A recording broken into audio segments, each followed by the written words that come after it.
Hi, Capstone students.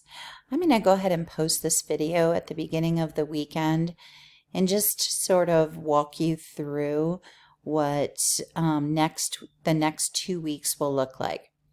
So here, as you noticed, you were in week 2 this week, which only had you doing some kind of study up on what a literature review is. And it's super duper important. I'll go ahead and click here, that you mark as viewed this video and this module activity.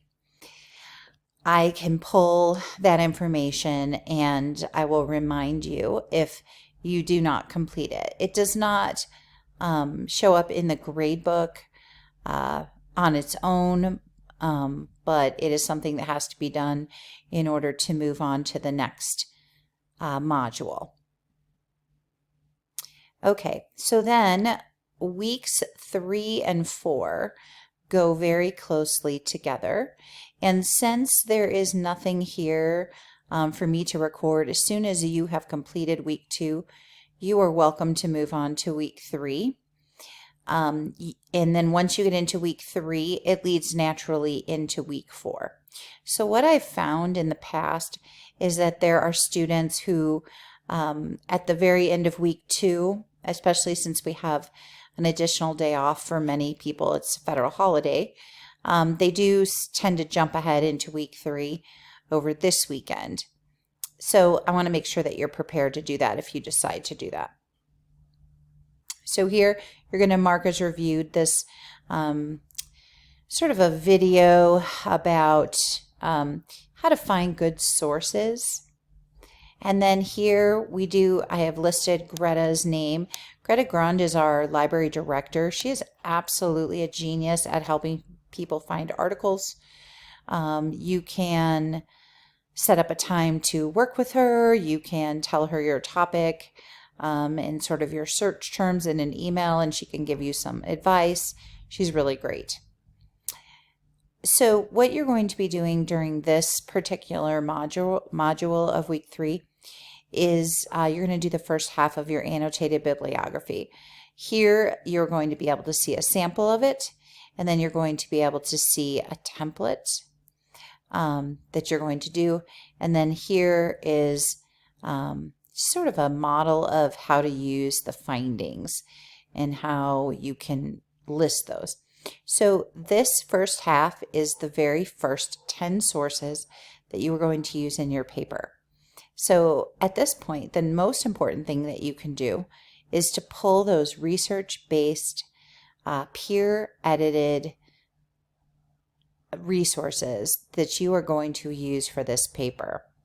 And we remind you that you can't use dissertations, you can't use master's theses, you can't use websites, you can't use blogs, you can't use magazine articles.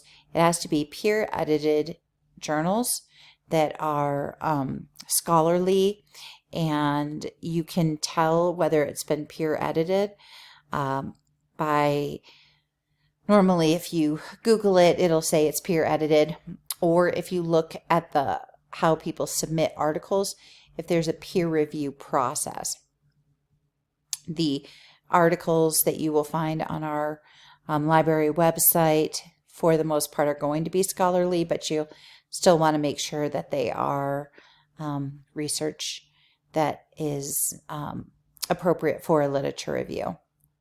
So that is your responsibility for week 3.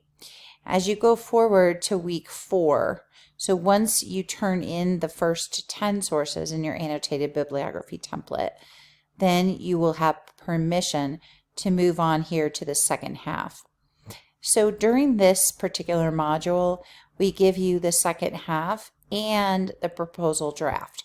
The reason we do that is once you've written the first 10 and gotten them approved, you're in the rhythm, and usually the next 10 go much faster. And so it's really not going to take you the entire week just to do that one particular thing. You will be able to start on your proposal draft and perhaps even finish it. I think it's super duper important, though, that you recognize you can take extra time during this particular module if you need to. Remember, it's your pace and what works for you. So if you struggle here in the annotated bibliography, you might not get to the proposal draft until week 5, and that is no worry.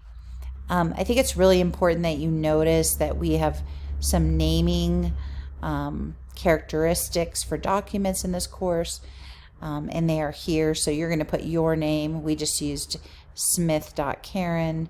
You will use your last first name, and then the title of whatever it is that you're going to be turning in. So an example would be introduction, and then the date. So that is where you are at this point. And I just want to sort of invite you to let me know if you're having any issues or any problems. You're going to roll through the video and the module here. You're going to complete 10 sources, submit it, and wait for approval before you move on to the next 10. Once you get approval, you can move on to the next 10, and then you can also start working on the proposal. The proposal in that proposal draft, and you'll turn that in. And then once that gets approved, then you're able to move on to the introduction. And for those doing action research, you will be responsible to get IRB approval. Okay, well, that's it for now. Please do not hesitate to reach out to me if you have any questions or concerns. And I'm looking forward to you moving into the research phase of your capstone project.